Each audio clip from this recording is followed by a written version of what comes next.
Yan guys, ito nga pala yung white-tailed deer. Yan yung mga may sungay, yan yung matanda na. Tsaka maanggo yung amoy niya. Tsaka yung iba yung lasa ng karne. Yung nahuli namin yan yung walang sungay, malambot. Bata pa yung deer. Yan, ganyan sila nagkalat yan dito sa sa Canada. Lalo na dito sa Alberta.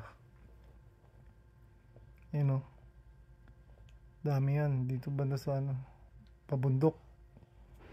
Guys, luto tayo ng sinampalukang usa deer. Yan, may luya, sibuyas. Yan, gusto natin may yung luya, sibuyas, yung karne. Isang kutsa natin yan. Malambot yan. 1-year-old na tupa.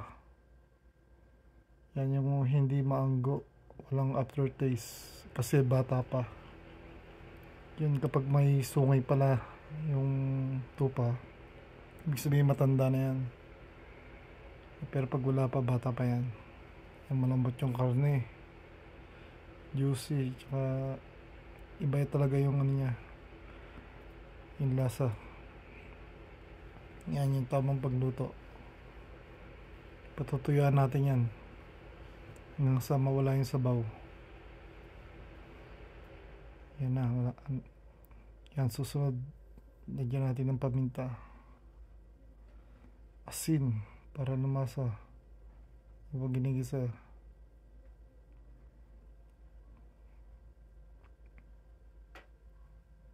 Lalagyan natin yung bulalo ng deer.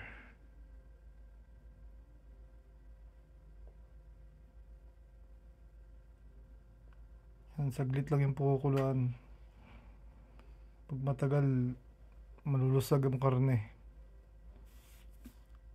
Yan, isang hita, umabot yan ng 10 kilos. Yan, malaki kasi yung yung usa. Libre yung karne. Na hunting dito sa Alberta, Canada. Sawa ka sa karne. Yan binekos-mekos na ni Insan. Shoutout nga pala kay Alvin J. Estrada ng Hawaii, namimigay ng star. Yan na bulalo ng usa deer. Yan, lagyan natin ng sampalok, ang paasim. Yan man, nasa 20 minutes lang pinakulo ko na yan.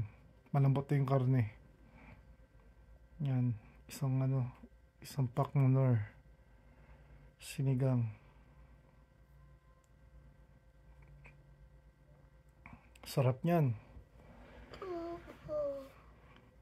Kapag natikman yan, yan, walang anggo, walang aftertaste. Mas mango yung kambing.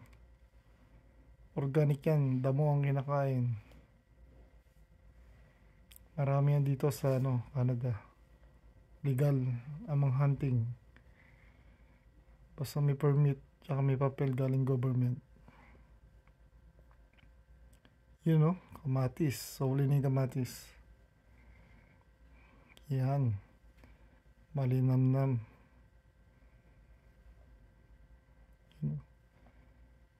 2 days siya maubos. Daming karne. Yung ibang karne ginawa akong tapa. Yan na, lapit-lapit na maluto yan. Kain po tayo. Yan na yung karne nyo. Hiniwa ko lang